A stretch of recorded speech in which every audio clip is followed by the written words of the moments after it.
सीमा जब पाकिस्तान में थी, उसका तलाक हुआ, उसके बाद वो अपने पिता के यहाँ आई।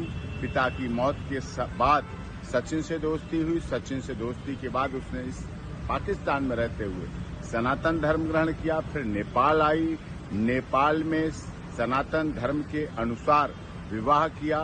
विवाह के बाद फिर पाकिस्तान गई, बच्चों को लेके नेपाल के रास्ते भारत आई। भारत में आकर फिर लीगली कन्वर्जन किया, हिंदू धर्म ग्रहण किया, जिसका हिंदू धर्म लीगल कन्वर्जन सर्टिफिकेट के आधार पर। उसके बाद पूरे रीति रिवाज परंपरा के साथ सप्तपदी फेरों के साथ विवाह हुआ। दूसरे वर्ष में जब उसने प्रवेश किया, विवाह के बाद से गर्भधारण हुआ भारत में। गर्भाधान के बाद बेटी का जन्म हुआ, जिसका सब देश की दुनिया की सहमति से भारती मीना नाम रखा गया। एलियस उसका घर में नाम रखा गया मीरा, मीरा रह गई।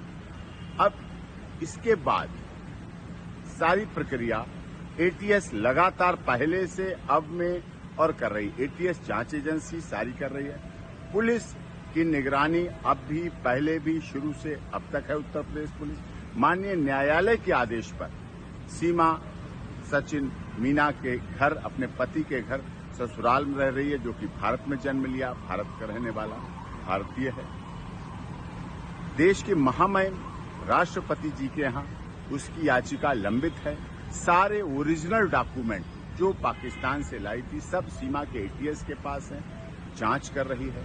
सीमा अपने ससुराल और अस्पताल के अलावा आज तक कहीं नहीं गई।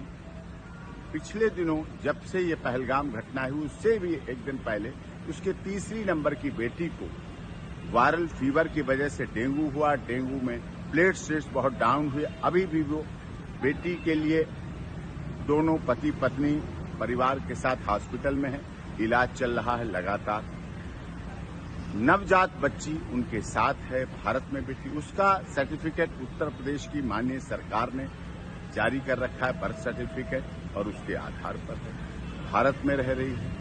उससे इसने पहलगाम की घटना, जो दुखद घटना है, उससे इसका जोड़ना बिल्कुल गलत है। जो लोग आलोचनावश ऐसा जोड़ रहे हैं, उसकी स्थिति को देखें। भारत की अब बहू है, मीना समाज की सम्मान है और रघुपुरा में रह रही है। देश की सरकार का, माननीय उत्तर प्रदेश की योगी आदित्यनाथ जी की सरकार का, केंद्र सरकार का सदैव उसने पालन किया है।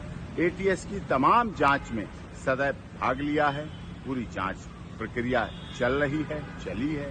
उसमें कहीं कोई उसको गलत और उस तरह से कुछ भी अब तक कोई कुछ नहीं मिले हैं। इसलिए उसके साथ उस घटना से न जोड़कर उसके साथ सिंपैथेटिक, जियो जीने दो, हमदर्दी, मानवतावादी, मानवाधिकारों की रक्षा करने की बात होनी चाहिए और इस पर अमल होना चाहिए।